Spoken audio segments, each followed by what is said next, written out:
And good afternoon, everybody, and welcome here to the 10th race of the season in the Last of Us Lite series as we get ready here for our final race before the chase begins. Except we don't have a chase in this series, but these drivers will at least be having a 10 race shootout to decide who's going to be champion, as this is basically decided on regular points in this series. But we are here for road course racing at Le Mans. Seems to be a bit of a road course bug, but I'm being joined here by a guy that knows a lot about Le Mans. As a matter of fact, he hosted the 2.4 hours of Le Mans over on his channel. I'm being joined by Anthony McCurry. Hey Seth, thanks for having me here. It feels good to be back at Le Mans after so long. Funny story is that after that race, we didn't go. None of the series that I'm associated with went back to Le Mans, so it's been about half a year since we've been at Le Mans. So it's kind of nice to see that front stretch again. Yeah, and Le Mans, as we know, especially with the class racing that we had in the 2.4 hours Le Mans, how difficult it is to kind of conquer this particular track. Do you find it interesting that this was actually put on the schedule for the lowest class of the NNSCRA series rather than trucks, mobile, or Snickers? They actually put the drivers, not that they don't have a lot of experience in this field, because there are a lot of veterans, former Snickers Cup Series drivers here, but that they decided to put it in to the schedule for the Last of Us Late series. I think it's a good challenge, honestly. If the Last of Us Light series, for the drivers that couldn't be in the top three series, I think it's a good experience factor for these guys because if you can get a win at Le Mans, it's an 8.5 mile track. I'm pretty sure you could pull off a win at Watkins Glen if you could pull off a win here. So it's they kind of have an edge over pretty much everyone else in the other three series, trucks, mobile, and Snickers, because you actually can, for a driver to get around this track for, I think we're going 5 laps. So 5 laps may not seem like much, but when you consider the size of the track and consider that these cars don't go as fast as the sports cars did, because the sports cars took about 4 minutes to get around the track, these drivers may take about 5.5 minutes. So it's going to be a longer race. It's just the lap counter's not big. Uh, it's about as long as any other the other races in Snickers trucks and mobile. So if you can pull off a win here, I think it's an experience factor that these drivers are going to have over up against the other series drivers. And honestly, the lower, I mean, it doesn't really matter how popular the series is or what level of the series is, if it's a triple A, a double A, or a single A, or in this case, it would be like a B plus. But, I think that it doesn't really matter what skill level it is because they're here, they're going to go racing, and the fans are going to get a good show. And what do they care what level of uh, series this series is? Because hey, it's cars racing around the track. They don't care either way. Exactly. So starting on the pole position is going to be Stuart Gratton. Now we've had 9 different race winners. As a matter of fact, what we're going to do is we're going to get these cars rolling off right now because it actually takes them quite a bit of time to get around Le Mans. So we'll have plenty of time to be able to talk about some stories here and everything. But Stuart Gratton is a former winner this season. He won the very first race at that short track on the back straightaway of Daytona in the Battle of the Beach. We've had 9 different races, 9 different race winners. This could be the first opportunity to have our first repeat winner here in the Last of Us Late series. Do you see that happening? Is track position key at a track like this, especially with the fact that we've only got a short number of laps that we're running? Track position is extremely good at this track, or in any road course you go to, really.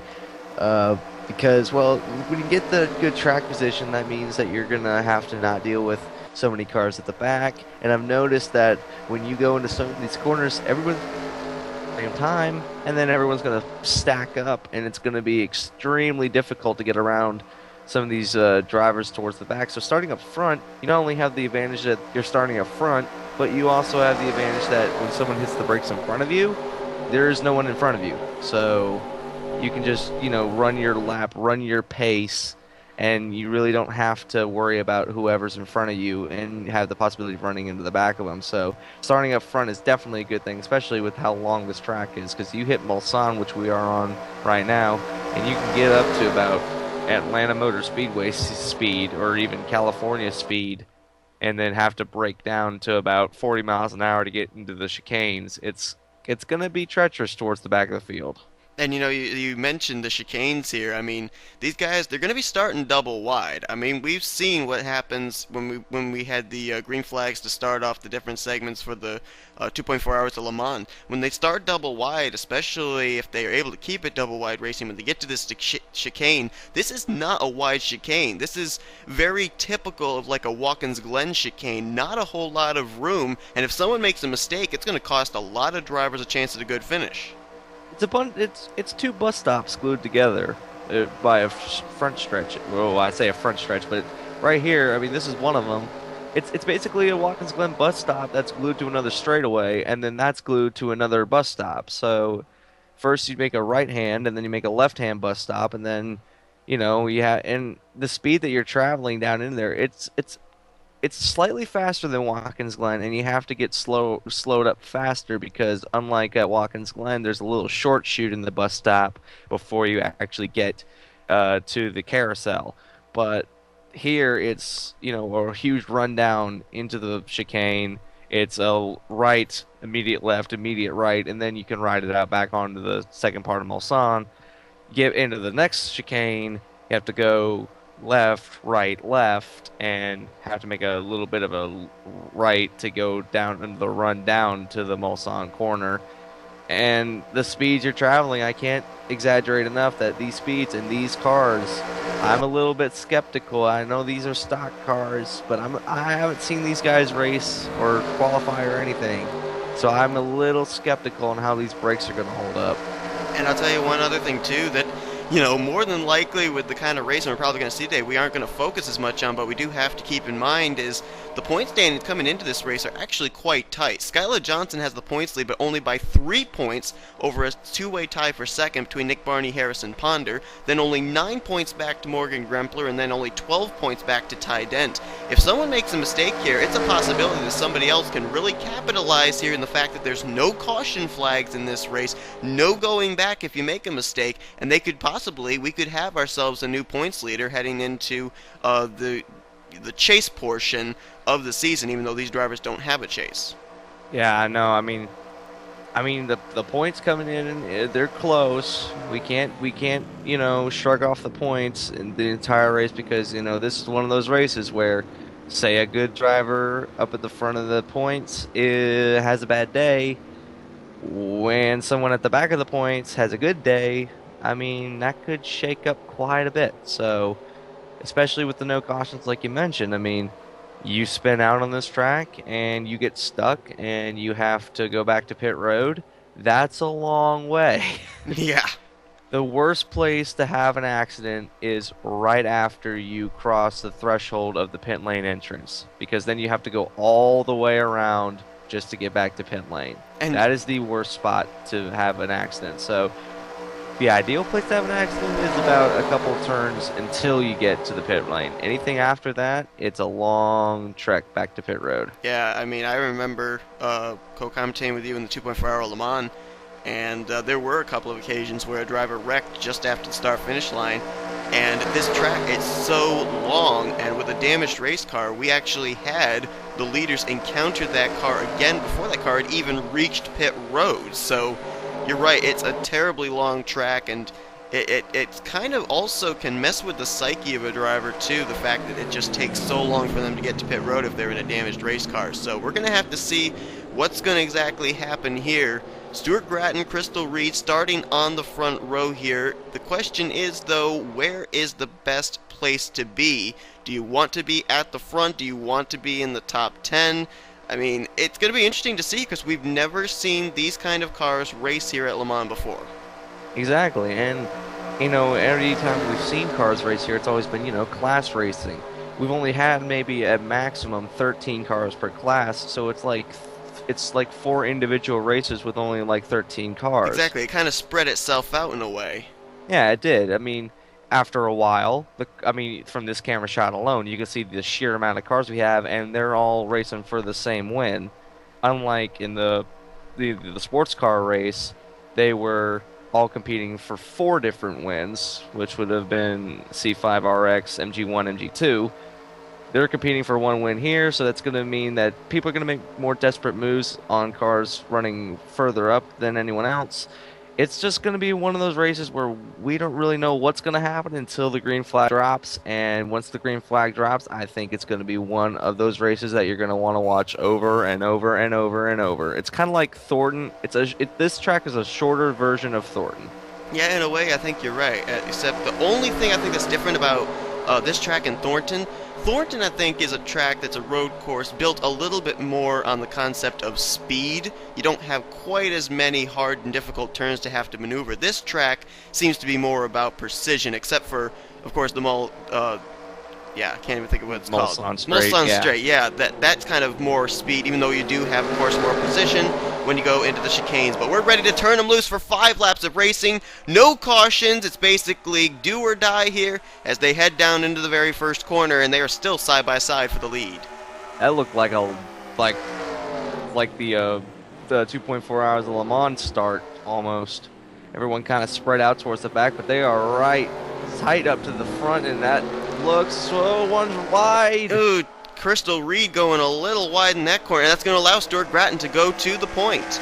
Now, these cars don't have a lot of the stability benefits that the sports cars did, so they're going to move around and slide around a lot more than the sports cars did because, well, they had wings and these cars have spoilers, and whoa, they got loose out of that turn. Yeah, good point about the stability here. I mean, these cars, I would say probably out of every series in NNSCRA, the only one that would really have the better stability point would be the trucks because they're a little lower to the ground. These cars, they're not exactly built for stability as far as road course racing like this, but so far so good. Let's check near the back, make sure nobody's run into trouble at least at this point.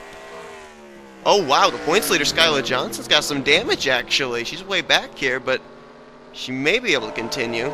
I want to bet that maybe she got into somebody got into her, they sideswiped and got spun. Looks like those two cars are somewhat damaged too. That's the 22, right? Yep, that's 22, Jason Tross. The car ahead of him that just passed him, James Shelley, though, our winner actually from Thornton this year, surprisingly enough. He doesn't look like he really has any much damage, though. I think he kind of maybe got held up behind somebody, maybe spun out, but I don't see any damage on his Dodge. That would. Oh, most somebody's likely had be- trouble in the bus stop. That's Biggie Spencer. Oh no, that's exactly where some of the MG cars crash in the 2.4 hours of Le Mans. So Biggie Spencer has had to teleport his way to pit road, probably better than having to drive all the way around the track to pit road. And also, whoa, that's Harrison Ponder, who comes in third in points, and he wasn't going to get out of the way of the points leader, Skylar Johnson. Yeah, I question that. I mean, this is a huge straight. It's not like you don't have room when it's only 2 cars. I question that move. Oh, new leader. Yep, Crystal Reed has gotten around Stuart Gratton. Joey Van Hoot, our winner from Dega, now up to second. And Anthony and I are not going to enjoy the benefit you guys are. We're actually going to be kind of questioning what exactly happened to those guys. You guys, through the magic of the NNSCRA split cam, are going to be able to see on the bottom right of your screen what's happened to drivers such as Biggie Spencer and Skylar Johnson, as well as Harrison Ponder, so you'll be able to see that. We're going to kind of be left in the dark, except we do know that they were involved in some kind of an incident, as Richard Johnson just took the 4th place away from Lisa Gonzalez. And as I mentioned at the top of the program, I said, let's not take away the talent level of this particular series, because even though this is the lower class of NNSCRA series, Richard Johnson's a former Snickers Cup Series racer. As a matter of fact, he ended up winning the Snickers Cup Series All-Star race this season. So there's a lot of drivers here that are former drivers in Truck Series, Mobile Cup Series, and Snickers Cup Series history that either just ended up missing out on the sign-ups and so ended up having to get into this last-minute series, or they decided they wanted to get a little bit of experience before some of them actually will be heading to full-time racing in Snickers Cup next season. Richard Johnson, one of them. Yeah, Richard Johnson. I mean, there's no end to the accolades that Richard has. He's raced in Snickers, trucks, I think mobile as well. Yep, he I has, mean, yep. I think he's racing all 3 of the top running series in the NNSCRA. Wow, they got really Cars wide off running. that corner. My I don't think- phone's ringing. Hooray. I think I know what it is, too, so I'm not going to answer it. Let's see who's calling me. Professionalism. I'm not going to answer that. Oh, Crystal Reed goes wide in the... Oh, she got the tire barrier. So did... one. Yeah, Joey Van Hoot did as well. Oh, Lisa Gonzalez is stuck in it back there in the 88. I was wondering if that was gonna happen or not. Oh, it's a parking lot back here. There's Amadou Diallo, Mark Versky, Aaron Henderson in the 99, and we talked about it being spread out. They're holding up drivers here. That's going to really spread this out.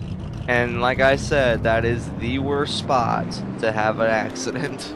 Well, guess what? I think we may end up having something similar to the class racing we had in the 2.4 hour Le Mans now, because things are super spread out. Zeke Marley is smoking, so our winner from Bristol will not be going for her second win of the season.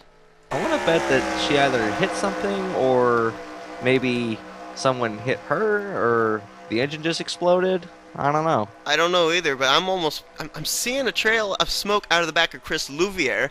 But are all four of these cars smoking, or is Louvier just holding these guys up? I can't tell. I think they may be holding them up. Yeah, I think he's holding them up. That's Lyndon Wright in the 26. Lyndon's a former winner this season, 16th in points. Nick Barney, who we saw Skylar Johnson, the 18, have problems. Well, Nick Barney is second in points. He's all the way back here. And then there's Harrison Ponder. I think that we've seen everybody inside the top three encounter some kind of problems. So I would think that at the current moment, depending on where he's running, I think Morgan Grempler in the 17 would be the guy to benefit from all this, and maybe he'd be the new points leader. Right now, he's scoring the 23rd position, and Ty Dent, the guy that's fifth in points, only 3 points behind the 17 in the standings. He's right behind him. I guess that'd be 24th. That would, you know, we say that it's easy to race stock cars until we see things like that happen. And the reason that you see, whoa. Oh, wow. Oh, wow. Yikes. I think that might have been what happened earlier on in lap 1. Yeah, with Biggie Spencer. I think you're right. I mean, he may have misjudged that. But you're probably asking yourself, why don't those 3 drivers that are behind the 40 car, why don't they just get around him? Well, you know, that would be a good idea if they weren't in the Porsche curves, and you have to hit those curves a certain way or else you're going to hit the wall or the grass or whatever have you. I mean, it's not like you can get around them until you get to a straightaway that's long enough to do that, so... Yeah, exactly. I mean, the thing of it is, at these kind of tracks, like I said about precision, we've seen a lot of drivers overdriving the corner. That's because they're getting too fast into the entry into these corners. Yeah, I mean, these corners, especially on the Mulsanne, I mean, that running right there, the Mulsanne corner, and this one right here, Indianapolis, I mean, those 2 corners, you're traveling upwards. I don't know how fast these cars can get, but at least in the sports car race, they were traveling upwards of 210 miles an hour, and, I mean, that puts a lot of load on your brakes, and especially with stock cars, and I don't know how well these brakes are compared to compared to sports car brakes, but I think that they would be a little bit, you know, less efficient than sports car brakes. Yeah, I would agree with you on that. But I mean, it's hard. It really is hard, and you're right. Thornton is more for, you know, flat out speed because they have longer straights, and now granted Thornton has some pretty tight corners, but you know it's easily marked where to brake. Yeah, exactly. And you have, yeah. Go. One other thing about Thornton I was just going to bring up too is there is a little bit of a restrictor plate aspect to it too. You have a number of corners where they're able to go 3 wide, 4 wide, and there's a lot of banking. There is absolutely 0 banking at this track. It is a flat racetrack. Yeah, exactly. I mean, oh, Joey Van Hoot went wide that time, and he's in the fence. All 3 of the top 3. Oh my goodness. They cannot get that corner right. And the big benefit to that one was that 24 car that was kind of falling back. Yeah, Crystal Reed had actually hit it the lap before. I thought she actually hit it hard enough she may actually have to go to pit road this past lap, but no, she didn't. And I think, I'm not certain, but I think Richard Johnson may have gotten a piece of that incident there with the 01 because I think he ran into him just a bit. I'm trying to see. It looks like there could be a possible buckle on the hood at 55, but I don't know. I mean, this is seeming to turn a little bit into like a demolition derby, but you got to remember, too, these guys, most of them have never raced at Le Mans before. I want to say that Richard Johnson did, but I'd have to look back through the roster of all the drivers. Yeah, I'm trying to remember, too, if he actually took part in that Le Mans race. I cannot quite remember, though. I know he raced Daytona, but I don't think he raced Le Mans. He may have, and I just can't remember, but... still, to your point, the majority of these drivers haven't. So, maybe one or two here and there, but the majority of them haven't. And right now, Richard Johnson proving his, he's got more experience with racing. He's, out front now. Granted, he's out front because of an incident with the leader, but still, he's out front. Yeah, and he was right there with the leader too, so we can argue a case that he was in position to take the lead even if the 01 hadn't run into trouble. Let's take a look real quickly through the top 10 here, see who have been the survivors, if you will, so far. Richard's the leader. Second place is Stuart Grattan, Joey Van Houten third. So right now, we got two drivers that are former winners up inside the top three, an opportunity for possibly our first two-time winner of the season. Crystal Reed is still there in fourth. Here's Carter Fargo back here in the fifth position. Haven't talked about him, but he's having a great run. Carter in that 70 machine, 23rd in points. He's actually been getting good finishes in the past couple of weeks, and right now, I don't see a mark on that machine. He may have an opportunity to run down that top four. And he's in the best position possible. He's running by himself. There's no one in front of him and no one behind him. Yeah, when you're all by yourself and you make a mistake, there's really nobody to blame but yourself, and it kind of opens the door a little bit too for a little bit of opportunity of testing, I guess. I mean, I know it's a precision track. I know there's basically one line you got to run to the turns, but you got to think that if you're by yourself, you're going to try and experiment a little, see if you can get a little bit faster through a certain corner, trying a slightly different approach. Yeah, I mean, it really is. And, experimenting with how you get into the corners could really make or break the race because people say that there's only one line in Le Mans, but honestly, unless you're, side by side with someone, there are at least two or three lines you can take. I mean, it's a road course, so there's always going to be that preferred line, but, how you take that line could vary, and I think he's doing a pretty good job of it. He's not a scratch on the car. He's trying to fit down the leaders because all the leaders are damaged. So, hey, I mean, I would not put it past Carter to win the race. And you talk about him running by himself. Well, when we jump back to sixth, it starts to get a little bit more racier. Right now, sixth place is actually Austin Weiner. Now, Weiner comes into this race 40th in the point standings, so this is certainly a big race for him. And if I'm not mistaken, I may be incorrect in this, but when I saw him under pacing, I think he started somewhere around mid-pack. So the fact that he's now up here running inside the top 10 after the chaos we saw ensue on the first lap, that's a pretty good job by that 36 team. Oh, absolutely. I mean, to go from midfield to sixth right now, and in the matter of what lap we're on, lap Yeah. 3 of 5. I mean, that's pretty good for the position he's running in right now. I still wouldn't put it past him to win the race. No, I wouldn't either. I mean, he doesn't look like he's damaged. Neither is Kayla Schmidt. That's another driver that's struggling in the point standings here. 38th in the current standings. And right behind him, yet another driver that's been having some difficulty in points. Right now running in 8th position. That's Corey Williams in the 29, 22nd in the standings.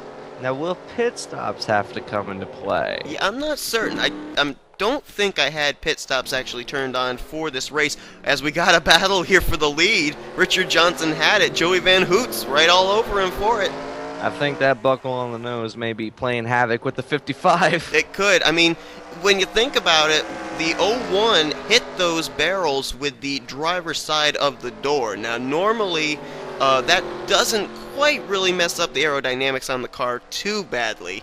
Whoa! Wow, that was contact. New leader, Van Hoot. Man, some good road course racing going on up here between these guys. Here comes Johnson. And looks like Johnson will have to give way at least this time. But going back to the point here, I mean, you've got here the Mulsanne Straits, where aerodynamics are definitely going to come into play, I would think. So that buckle on the hood could be messing up the aerodynamics of that 55. Yeah, that buckle on the hood really hurt Johnson because, well, now he can't get into the corners the way he used to be able to because now he's lost a whole deal of front end downforce. I mean, did you see there going down into this first chicane how the 01 actually pulled away from the 55? You could see between the two of them which one was getting the better of the aerodynamics going down the straightaway. Absolutely. I mean, he's still pulling away too, so the aerodynamics, people say that aerodynamics really, at some road courses don't really matter, and I say that that's a little different because some aerodynamics at big road courses like this At tight road courses with a lot of turns, and especially at road courses where you're running high speeds, low speeds, any kind of speed, you really do need a whole lot of downforce. Absolutely. And what a complete polar opposite it is for Joey Van Hoot. I mean, this is the first time he's ever taken part in an NSRA series. His first win came at Talladega. If his second win could come at the LeMans, I mean, that's like taking apples and oranges, basically. That's in two entirely different kind of tracks that he'd be winning at. Oh yeah, I mean, he's an all-around driver. I mean, he can do those things and get away with it.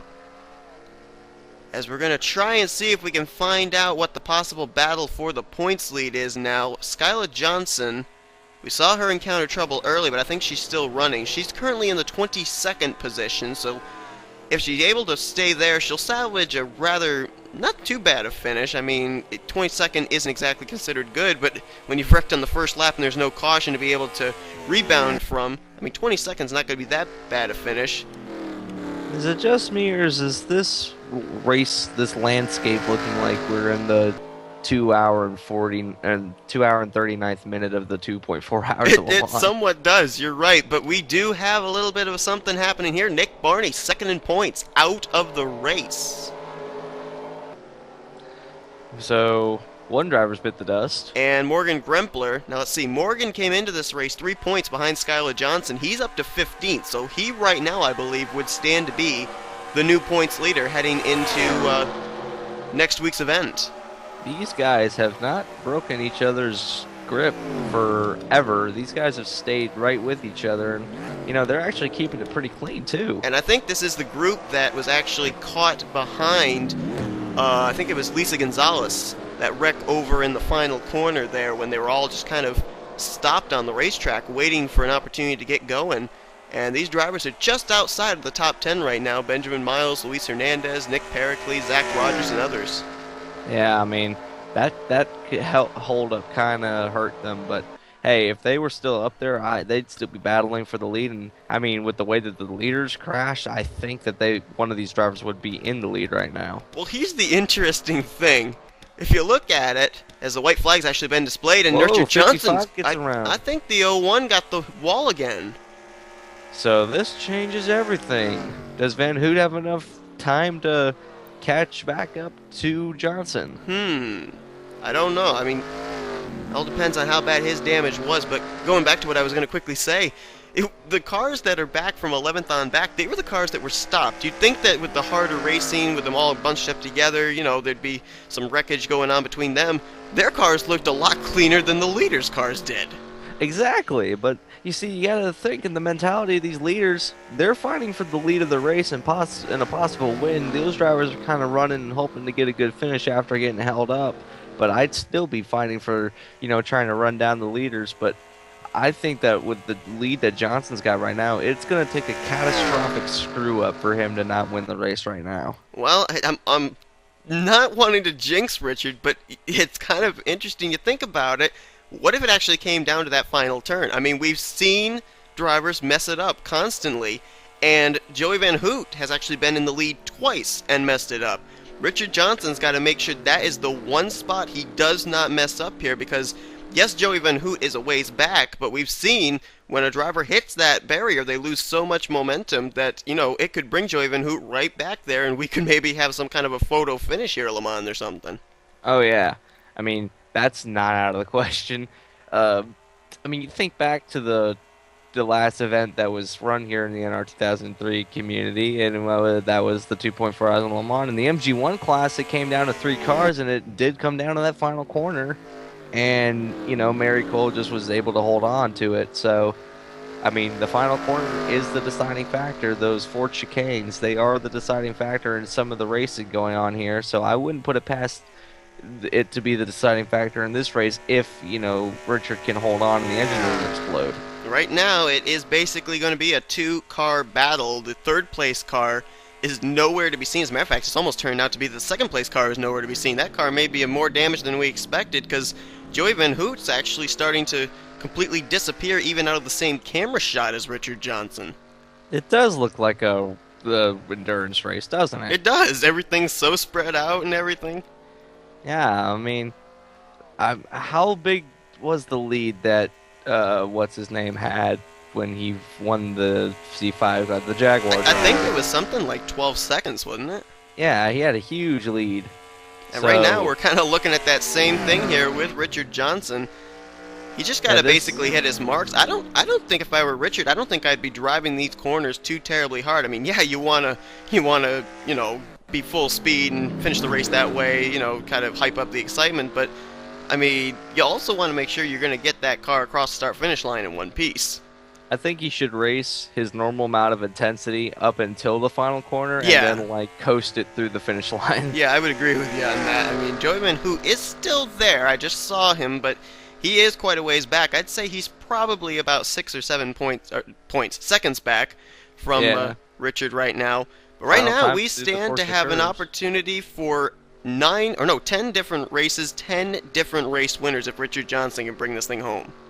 Through the Porsche curves, final time. It's going to come down to the four chicanes. Can he get through that final turn without hitting the tire barrier? It'd be, I think, the first time today that a driver's been in the lead and made it if he can do it, because Crystal Reed's had problems, Joey Van Hoot's had problems twice.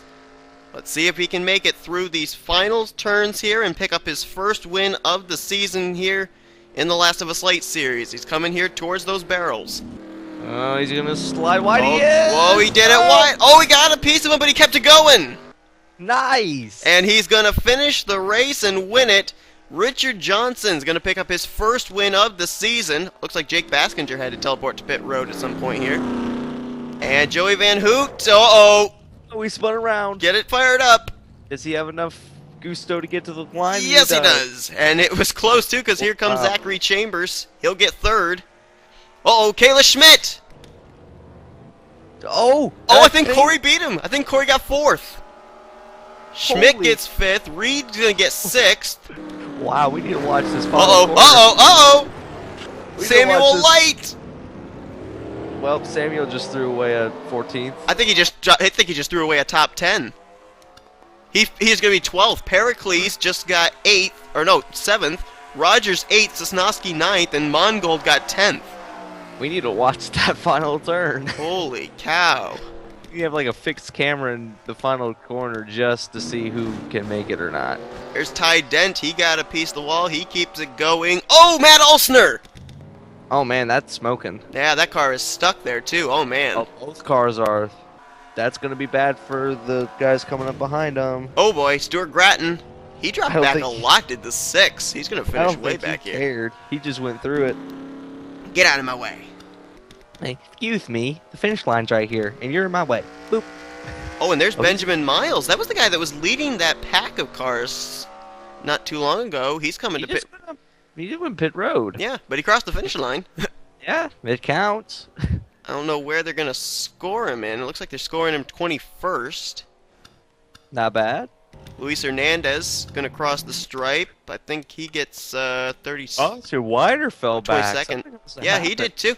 Weiner and Benjamin Miles. And they were both up near each other. I wonder if they made contact with each other or something. Weiner's got no hood. He's going to get 23rd, though. Something might have happened between Oh, that- that's the points leader. Oh, man. These guys cannot get this corner right with their life. Jacob Cornigo's gone by. Teammate James Tyler goes by. And I think after all of this chaos, yeah, Morgan Grempler finished the race in 13th position. Grempler is going to be the points leader heading into next week for sure. Well, there's your points leader. Man. And There's this- your champion. And and here is your race winner, Richard Johnson, dominating there on that final lap, probably due to the damage Joey Van Hoot had gotten coming to the white flag, but nonetheless a win is a win, and we are 10 for 10 in different race winners this season. This could be a big momentum booster for Richard Johnson heading into a full-time Snickers Cup Series ride in Season 9 for Air Jordan Motorsports. Oh, absolutely. I mean, that was very, very good showing here at Le Mans for Richard Johnson. I mean, that last lap, he dominated when it counted.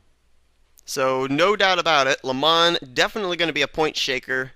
Absolutely doubtless about that, as a number of drivers ended up encountering problems here today. I'd say probably everybody encountered trouble here today, with a possible few exceptions. But Richard Johnson at the end of the day is going to be the one that comes away with the victory, a guy who came in 25th in points, so this will put him in a good spot in points after today's race as well. Anthony, any final thoughts here about this Le Mans race? Um, don't get ARCA brakes. Oh That's death man. sentence. That's a death sentence. Yeah. Also, learn how to take that final corner. Yeah, that's definitely was the hardest part for these drivers today, I think. I mean, it seems like everything else they seemed to hit correctly, but that one final corner they just couldn't do well. And they were good all the way until that one right-hander. They were able to get through the curves very well, but then that one right-hander they just seemed to, I don't know if it was that they got into the throttle too early or they didn't back off enough when they came to that corner. It was just something that they all just could not seem to master. I think there's like a little hump in that chicane, and they have to like not hit the curb too much, or they're gonna fly. So they're trying to go out wide to avoid that while getting the speed, and sometimes it just doesn't work. No, that probably was what happened. All right. Well, whatever the case, I'm sure that a lot of these drivers are going to be happy to be leaving Le Mans behind and heading to some more regular speedway action in the next coming weeks. But hope that you guys enjoyed today's race. If you did, be sure to give this video a like, subscribe to become part of the crew today. Anthony and I are going to have to watch this video back at some point to be able to see what exactly the wrecks were, because we don't know, even though you guys know. But anyways, we hope that you also will follow the NNSCRA on social media. Facebook and Twitter links are in the description. Also, Steph the has a finish. Facebook. I have a Facebook. Yeah. Yep. It's a good day in America. It's like up there with the Wright brothers and all that.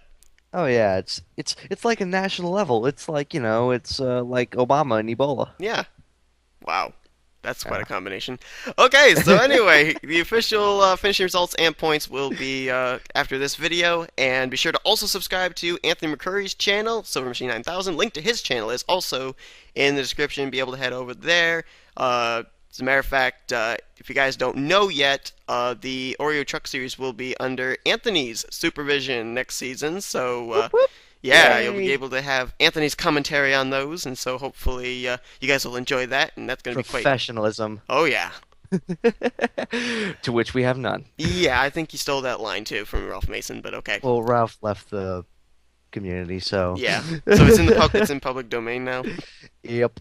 In fact, I Okay. think I'm gonna patent that. Hang Yeah, you on. should. I'm gonna patent that. Professionalism. We have none. Yep. All right then. So we'll see you guys next time here on the NNSCRA Sports Channel, offline racing at its best.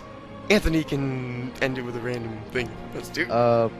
Okay, when you get beans and you cook them in a pot, do not, under any circumstances, add chili powder. It'll make the whole thing explosive and you may lose half your face.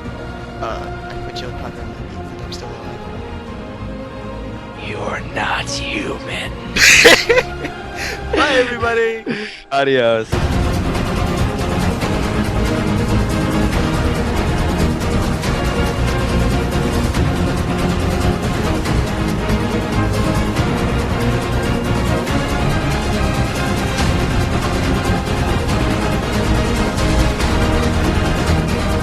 He made very quick work. Whoa, look out! Oh, what a save!